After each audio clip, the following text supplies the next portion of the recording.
contenido de este podcast contiene información explícita que podría dañar la sensibilidad de quien escucha. Se recomienda discreción.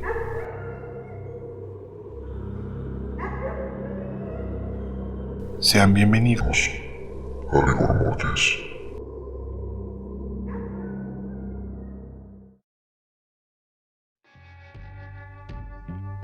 Bienvenidas y bienvenidos a otro martes de rigor. Oigan, ¿qué onda con el episodio anterior, no? Espero que les haya gustado. Fue el primer episodio doble de esta temporada. El contenido extra, recuerden que está disponible en la plataforma de iBooks. Únicamente ahí va a estar disponible de manera completa. En las demás plataformas va a estar disponible únicamente como un preview de lo que contiene el contenido extra.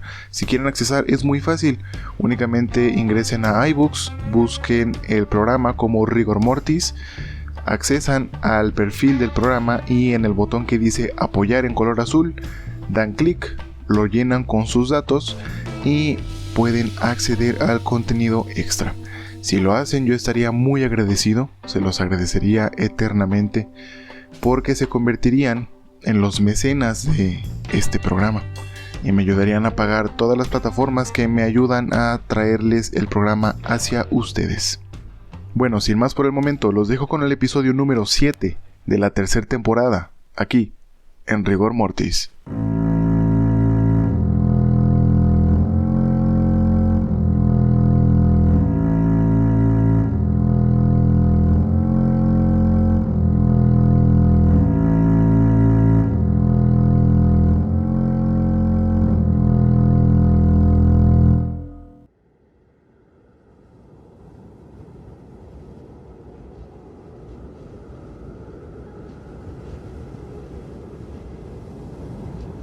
A lo largo del programa, les he presentado casos en su mayoría de asesinatos o crímenes sin resolver, pero existen casos para los cuales no hay un claro responsable, casos en los que no precisamente se cometió un crimen, sino que fue una tragedia la que marcó la historia, dejando muertes que no pudieron dejar un registro de lo que realmente sucedió, siendo ellos, los muertos, los únicos testigos y las únicas personas que pudieron saber exactamente lo que sucedió.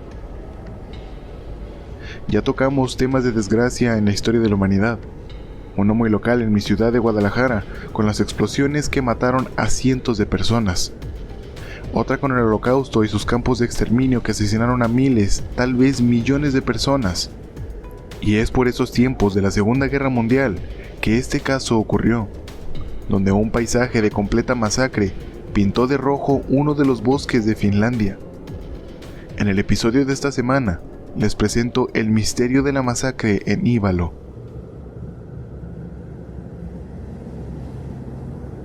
Toda la historia comienza con la Segunda Guerra Mundial. Como saben, cuando la ideología de Hitler invadió Alemania y quiso comenzar a atacar y asesinar a los humanos que no fueran dignos de formar parte de una raza superior. Los alemanes pudieron invadir a Polonia, Dinamarca, Noruega, Bélgica, los Países Bajos, Luxemburgo, Francia, Yugoslavia y Grecia. Además que estaban tratando de invadir Inglaterra, cosa que no fue posible, pero existe un país con un gran territorio. De hecho es el país con el territorio más grande del mundo, aunque por esos años se le conocía como la Unión Soviética. Liderada en ese entonces por Stalin, un comunista que aunque pareciera que era un gobernante justo, la verdad es que era casi igual de cruel y desalmado que Hitler, pues él es la persona clave en esta historia. Al temer que Alemania pudiera invadir Rusia, Stalin comenzó a intentar formar alianzas con los países vecinos. Esto para que pudieran colocar cuarteles y fuerzas de la Unión Soviética en los países vecinos y así poder proteger a su país. Pero el trato dejaba completamente desprotegidos a los países vecinos, pues la guerra se llevaría a cabo en estos y no dentro del territorio ruso, exponiendo a sus habitantes y asimismo a su territorio, pues Stalin era conocido por ser un líder inestable, por lo que si formaban parte de su supuesta alianza, nada les garantizaba que las fuerzas de su ejército rojo salieran del país una vez finalizado el conflicto. Uno de esos países era Finlandia, quien es un vecino próximo a Rusia, el que estaba latente a ser invadido para aumentar su territorio y no tener ninguna pérdida. Pero con lo que Stalin no contaba, era con que Finlandia no cedería ningún centímetro de su territorio. Por el Tratado de Brest-Litovsk, en 1918, Finlandia se desligaba de Rusia y surgía como un estado independiente. Es decir, Finlandia no quería estar asociado con ningún otro país. En pocas palabras, no quería verse involucrado en la guerra que estaba llevándose a cabo, a no ser claro que los alemanes intentaran invadirlos. Pero la firma del Tratado de No Agresión de 1938 entre los ministros Ribbentrop por parte de Alemania y Molotov por parte de la Unión Soviética contenía cláusulas secretas. Una de ellas trataba del reparto de Polonia. Otra establecía que Finlandia quedaría convertida en área de influencia soviética. Stalin, ambicioso como se le conocía, presionó al gobierno finlandés para que se diera a la Unión Soviética una franja territorial en el Istmo de Karelia, territorio que estaba en el margen entre el territorio soviético y el finlandés, así como que permitieran la instalación de bases militares. La negativa finlandesa sirvió de excusa a Stalin para invadir el país el 30 de noviembre de 1939, comenzando de este modo la llamada Guerra del Invierno. Y es con este conflicto donde toda la historia comienza.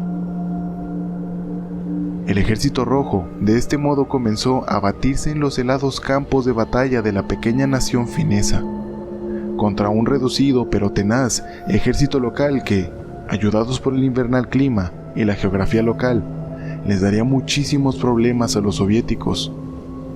El ejército rojo de inmediato organizó un plan para atacar el norte de Finlandia, donde las defensas eran más débiles.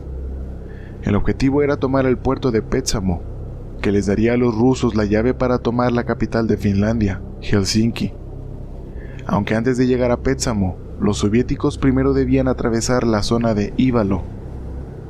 Para la operación se conformó un grupo armado, compuesto en su mayoría por jóvenes campesinos que conocían las condiciones de vivir en los helados montes del territorio soviético, y serían ellos quienes ayudarían a los soldados a sobrevivir.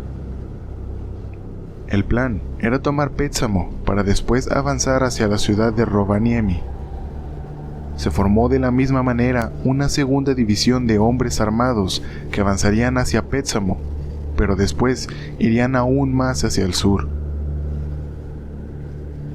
La división soviética que fue enviada a ese lugar avanzaba por los campos helados de esa región boscosa, pero con lo que no contaban era que los pobladores locales les iban a dar advertencias.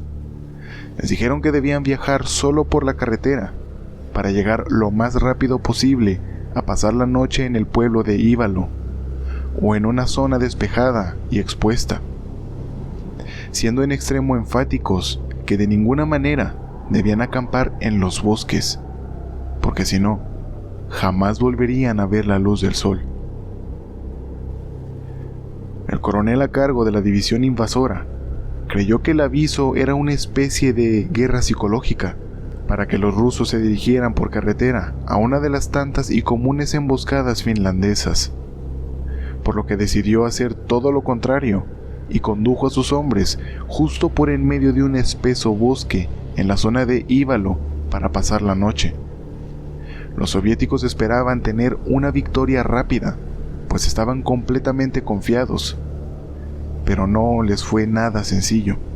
En primera, porque aunque estaban acostumbrados a soportar el frío en un bosque helado, no conocían el terreno y eso los ponía en una desventaja importante, pues al atravesar el bosque no sabían si podían caer en alguna trampa o emboscada, pues los finlandeses, a pesar de ser pocos, podrían dominar el terreno y aplastar a todo un ejército completo, lo cual llenaba de miedo y de inseguridad a los soldados, pues corrían el riesgo de morir, no solo por alguna emboscada, sino porque el frío también podría matarlos.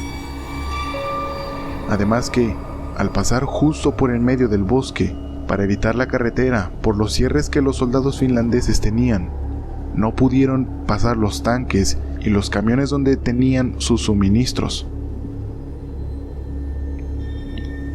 por lo que tuvieron que pasar por el bosque congelado a pie y sin provisiones. Otro de los problemas que los soldados pasaron fue que en el istmo de Karelia se registraron temperaturas críticas de menos 49 grados centígrados, lo que provocó que poco a poco las tropas fueran muriendo y los que estaban vivos comenzaron a comerse los cuerpos por la falta de suministros tan grande que tenían. Además de que se dice que los finlandeses lograron capturar a un coronel soviético y lo torturaron para que confesara hacia dónde se dirigía la armada soviética. Pero los mismos superiores no recibieron ningún reporte sobre el secuestro de algún coronel, por lo que el rumor no se puede confirmar. El avance del ejército soviético no podía ser frenado. No hubo muchos enfrentamientos, pues la armada finlandesa era bastante inferior, tanto en número como en equipamiento. Pero se enteraron que el enemigo quería cruzar el bosque de Ivalo para poder llegar al norte sin pasar por la carretera. Ante la noticia, se tienen dos versiones. O el ejército finlandés les ordenó a los pobladores locales que usaran la intimidación psicológica, o los mismos pobladores en verdad sabían algo. Pues al paso del enemigo por sus tierras, los pobladores les advertían enérgicamente que no cruzaran por el bosque, porque por esa zona habitaba una bestia que atacaba a cualquier persona que entrara al bosque. Los soviéticos, como ya mencioné, no hicieron caso de las numerosas advertencias, pero todo el bombardeo psicológico dio resultado en las mentes de los soldados, haciendo que el coronel del pelotón decidiera acampar, pero con el miedo de ser emboscados y por las constantes advertencias que todos y cada uno de los pobladores les hicieron. Así que decidieron acampar en lo más profundo del bosque, para evitar ser encontrados, pero lo que no sabían era que sí pudieron ser encontrados, aunque no con vida. El ejército finlandés se enteró por los pobladores hacia dónde avanzó el enemigo, para poder emboscarlos antes de que despertaran y así evitar su avance. Pero en la madrugada lograron divisar una columna de humo que se elevaba desde lo profundo del bosque. A los soldados se les hizo bastante extraño, pues parecía que el enemigo había dejado encendida una fogata muy grande. Pero dejando de lado su extrañeza, fueron al lugar. Si el pelotón había partido, por lo menos podrían seguirlo sin que ellos se dieran cuenta, y en caso de que no, poder terminar con su avance de una vez. La escena que encontraron los soldados finlandeses era absolutamente grotesca. Alguien, o lo más probable era que algo, había terminado con su trabajo antes de que ellos llegaran. En la zona del campamento yacían los cuerpos despedazados de todos los miembros del pelotón. Habían brazos, manos, piernas y pies regados por la nieve, a la vez que la misma se había pintado de rojo con la sangre de los soldados. El grupo de soldados finlandeses no podían creer lo que estaban presenciando. El campamento estaba totalmente destrozado, y los cuerpos habían sido destrozados por algo muy grande. Podemos ponernos en el lugar de los soldados, primero pensando en terminar con sus enemigos, y ahora compadeciéndose un poco por la muerte tan horrible que tuvieron. La teoría que tuvieron al principio era que posiblemente alguna manada de lobos o algún oso los hubiera asesinado, pues no parecía el trabajo de algún equipo que los hubiera emboscado. Los cuerpos no tenían heridas de bala, no existía un rastro de haber tenido un enfrentamiento armado en la zona. Todo era una carnicería. Algo, posiblemente un animal enorme, los había masacrado. Pero aunque un animal así de grande pudiera asesinarlos, eran más soldados y estaban armados. Pudieron haber neutralizado el depredador sin problemas, pero no se escucharon detonaciones de armas a lo lejos. Al investigar la zona, los soldados finlandeses se llevaron una grotesca y cruda sorpresa. En las ramas de uno de los pinos cercano al campamento, estaba colgado algo parecido a una sábana ensangrentada. Se acercaron a revisar con detenimiento. Cuando pudieron distinguirla, no pudieron dar crédito a lo que vieron. Era la piel desollada de uno de los soldados. Algo se le había arrancado de una sola pieza. Algo enorme y con una gran fuerza desolló a un humano de pies a cabeza. Lo que suponía una batalla para defender sus tierras de la invasión soviética, ahora se había volcado en tratar de explicar la espeluznante muerte de todo el pelotón ruso a manos de algo. Los finlandeses probablemente sentían que ahora debían enfrentar a algo más peligroso que un pelotón ruso. Algo de lo cual los residentes de los pueblos cercanos hablaban, y de la criatura de la cual les advirtieron a los rusos a su paso por todos los pueblos. La criatura a la que se referían tiene el nombre de Surma. Es un monstruo parecido a un perro, con cola de serpiente, que representa la muerte súbita y violenta. Es además, y según la mitología finlandesa, el guardián del Tuonela, el infierno de Finlandia, y evita que las almas escapen. Algo parecido al cerbero de Hades en la mitología griega, que vigilaba las tierras del dios del inframundo. Según la mitología, Surma puede ser invocado mediante la dedicación de un poema hacia él, con el objetivo de asesinar algún objetivo que pudiera ser amenazante para alguien. Surma puede aparecer en zonas donde existan ríos y pantanos. Puede adoptar una forma humana con un aspecto deplorable. Puede estar cargando una bolsa y un hacha de oro, o en otras ocasiones puede estar manejando un carruaje y su objetivo es asesinar de la forma más brutal posible. Un fragmento del poema que se le dedica es el siguiente: debes llegar con una bolsa vacía y debes irte con una bolsa llena. De ser cierta esta leyenda, Surma pudo haber sido quien asesinó a los soldados soviéticos, tal vez invocado por alguno de los lugareños, tal vez invocado por alguno de los soldados finlandeses. Por otro lado, se intentaron formular diversas explicaciones en torno al suceso. Esto para poder esclarecer qué había sucedido, pues por más que una leyenda parezca real, tomarla como única explicación para el suceso no es lo más lógico que alguien pudiera encontrar.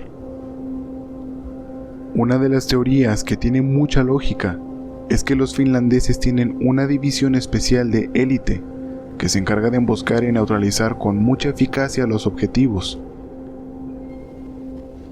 El escuadrón se llama Motis y usan esquíes para moverse de manera más rápida y silenciosa por la nieve. La teoría propuesta por los soviéticos dice que los Motis se movilizaron en la madrugada para interceptar al pelotón ruso, que se encontraba acampando en el bosque de Ivalo, emboscándolos y asesinando uno a uno a los soldados. Todo para que al final decidieran desollar a uno de los cuerpos, colgar su piel en las ramas de un árbol y tomar la fotografía icónica del suceso para ser entregada al general finlandés, junto a la leyenda del Surma, para así provocar miedo y disuadir de que el ejército rojo llegara más lejos con futuras movilizaciones militares. La teoría ciertamente tiene lógica, pero se derrumba porque los soldados finlandeses no tenían un equipamiento superior al soviético, ni eran superiores en número, por lo que una emboscada con pocos hombres no podía llevarse a cabo sin disparar sus armas, ni haber asesinado a por lo menos un finlandés. En la escena no fueron encontrados cuerpos finlandeses, todos eran soviéticos. Otra cosa es que el grupo que los encontró se encontraba lejos, no pudieron, aunque quisieran, llegar tan rápido por la madrugada y atacar. Además, ellos hubieran escuchado las detonaciones de las armas, cosa que no sucedió, eliminando así la teoría de los motis y su emboscada. Pero a pesar de que el grupo finlandés que se encontró con la masacre no pudo escuchar disparos a lo lejos, quienes sí pudieron escuchar gritos fueron los lugareños del pueblo más cercano a la masacre, lo cual puede confirmar una última teoría, que dice que entre los mismos soldados soviéticos se asesinaron, pues hay que recordar que desde que llegaron al puerto de Karelia, los soldados soviéticos comenzaron a batallar con el hambre y la supervivencia, porque la cantidad de provisiones que llevaban era muy poca, y desde ese punto se comenzaron a registrar casos de canibalismo entre los soldados. Por lo tanto, asustados por todos los relatos que los lugareños les contaban sobre la criatura peligrosa que podía matarlos, y hambrientos por la falta de suministros, llevó a que decidieran asesinarse entre ellos para poder comer la carne de sus compañeros muertos, lo cual posiblemente suscitó una pelea entre dos bandos, uno que querían comerse a otros y el otro en la que querían defenderse. Pero lo que resulta extraño es la falta de sobrevivientes, pues aunque se hubieran peleado hasta morir, alguno tuvo que haber sobrevivido. Sin embargo, recordemos que el frío también los pudo haber asesinado, por lo cual, si alguien quedó vivo, sin dudas murió por culpa del implacable frío. La teoría no es descabellada, pero volvemos al inicio, esa piel desollada en una sola pieza. ¿Quién tendría tiempo de desollar a alguien y después colgar la piel en un pino como trofeo? Si se estaban congelando, las habilidades motoras finas no son certeras, no podrían haber desollado a alguien así. Además que la piel no tenía cortes con algún arma filosa o alguna piedra afilada, como la obsidiana, que es muy filosa y podría ayudar a retirar fácilmente la piel de músculos y los huesos. La piel tenía rasgaduras, como si alguien o algo la hubiera agarrado y dado un jalón para arrancarla de una sola pieza.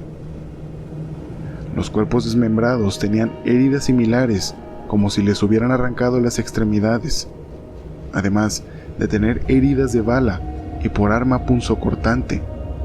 Sin duda, las teorías no podían cubrir todas las incógnitas del caso, apuntando todo a que en verdad pareciera que una bestia con una fuerza brutal los pudo haber asesinado. La leyenda de la bestia de los bosques de Ívalo llegó para quedarse en los sucesos de la Segunda Guerra Mundial, pero aunque esa masacre no pudo explicarse de una manera lógica y pudo ahuyentar un poco a los soldados soviéticos, la guerra continuó.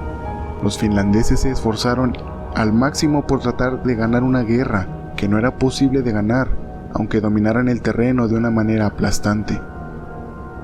Intentaron dividir al ejército ruso, eliminando sus fuentes de suministros, para tratar de debilitarlos aún más, pero los soviéticos eran demasiados. Aunque no tenían experiencia en el terreno y moverse por la nieve era algo titánico para ellos, su número de tropas fue lo que mantuvo al ejército rojo sin poder retroceder. Las bajas soviéticas eran muchas comparadas con las finlandesas, pero lejos de menguar su fuerza de ataque, después de unos meses llegaron refuerzos desde Moscú, haciendo que el ejército rojo no retrocediera a pesar de las numerosas bajas. La guerra logró hacer que los finlandeses se debilitaran tanto que comenzaron a perder terreno en sus tierras, hasta que después de más de 100 días de lucha, Finlandia decidió firmar un tratado con la República Soviética, en la cual cedía todo el istmo de Karelia, parte de Saya, la península de Kalastajansarento, 4 islas pequeñas en el Báltico, y se vio obligada a otorgar la península de Hanko. Incluida en las áreas cedidas estaba Vipurín, la segunda ciudad más grande de Finlandia, terminando así la guerra, cediendo al final sus territorios para que los rusos no terminaran con más vidas finlandesas y el país no quedara tan debilitado. La República Soviética ganó la guerra, sin embargo, para muchos, la victoria fue de Finlandia. Entre ellos, Nikita Khrushchev, el sucesor de Stalin, mencionó: una victoria a tal costo fue en realidad una derrota mortal. Nuestro pueblo nunca supo que sufrimos una derrota moral porque nunca se les dijo la verdad. Todos nosotros, y Stalin ante todo, sentimos en nuestra victoria una derrota ante los finlandeses. Fue una derrota peligrosa porque alentó la convicción de nuestro enemigo de que la Unión Soviética era un coloso con pies de barro.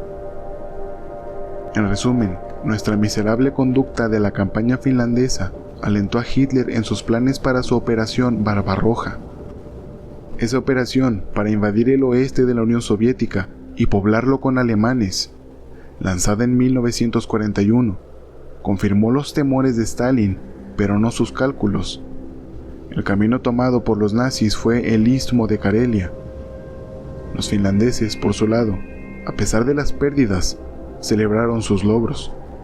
El pueblo de Finlandia ha demostrado que una nación unida, por pequeña que sea, puede derrotar a un poder de lucha sin precedentes y así resistir las pruebas más formidables que trae el destino, escribió Carl Gustav Mannerheim, comandante en jefe de las Fuerzas Armadas y más tarde presidente de Finlandia. Al cerrar filas al momento del peligro, el pueblo de Finlandia se ganó el derecho a seguir viviendo su propia vida independiente dentro de la familia de los pueblos libres. Desafortunadamente, los finlandeses, resentidos por lo ocurrido, se unieron a los nazis cuando invadieron la Unión Soviética al año siguiente, desilusionando a sus admiradores y perdiendo la superioridad moral que habían ganado. Esta fue quizá una de las razones por las que esta guerra que despertó tal admiración cayó rápidamente en el olvido, aunque no en Finlandia, donde se recuerda con orgullo leyenda Elá, dicen de ella, que significa la leyenda sigue viva. En tanto el mito del monstruo de Finlandia, años después se revivó esa leyenda, pues en 1960, 4 jóvenes adolescentes decidieron pasar una noche acampando a orillas del lago de Bodom. Esa noche sería la última para ellos. Días después, y gracias a la denuncia de sus padres por desaparición, la policía encontró al único sobreviviente, Nils Gustafsson, sentado en medio de la carretera y cubierto de sangre seca. Tras un año de conmoción y mutismo absoluto, Nils contó que una cosa, con una luz roja en los ojos, les había atacado por la noche y despedazado a sus amigos. Las autoridades pudieron confirmar la naturaleza salvaje del ataque cuando encontraron los restos desmembrados de los chicos en el fondo del lago, pero nunca hallaron a ninguna cosa ni a ningún testigo que pudiera corroborar la versión de Nils. El chico fue acusado de asesinato múltiple y absuelto por falta de pruebas. Terminó sus días en un hospital psiquiátrico de Helsinki, donde se suicidó 10 años después. Aunque nunca más se han repetido esos extraños y violentos asesinatos en el bosque de Bodom, los trágicos casos del batallón ruso y de los jóvenes campistas siguen sin resolverse. Referente a los críptidos, también se teorizó que el Yeti, que se supone habita en los bosques de Rusia, tuvo que ver con esas 2 masacres.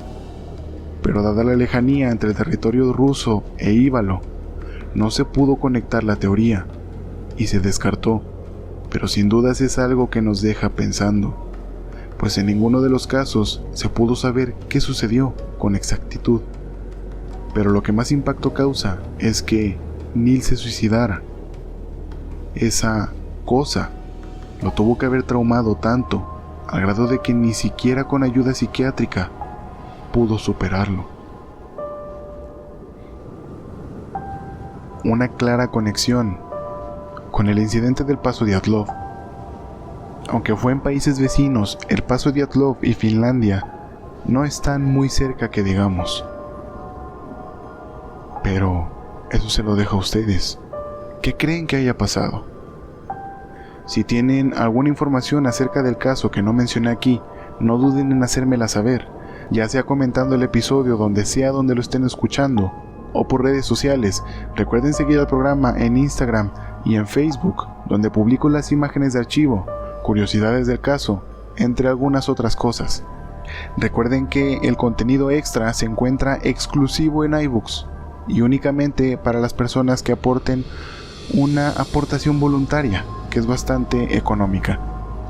Esta aportación voluntaria a mí me ayuda a seguir pagando las plataformas que me ayudan a traerles el programa hacia ustedes. El contenido extra se hace para ustedes, los mecenas del programa.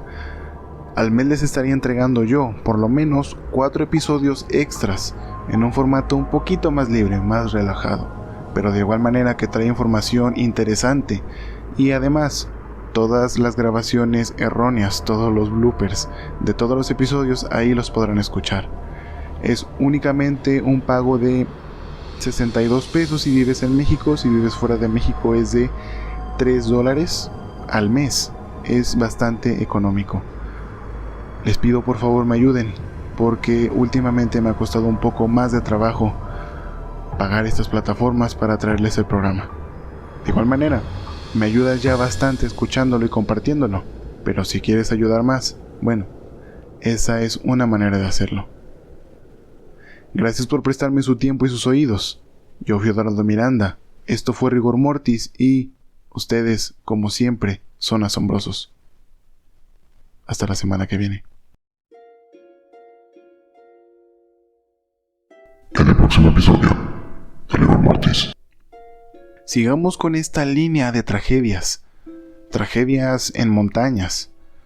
Ya vimos lo que ocurrió en tierras soviéticas y en tierras finlandesas que involucraron también soviéticos, pero dejemos a esa parte de este continente en paz por un tiempo. Latinoamérica también tiene una historia muy trágica que contar acerca de una desgracia que ocurrió en una zona de montañas. Si quieres saber más de esto, no te puedes perder el siguiente episodio. Estreno el próximo martes.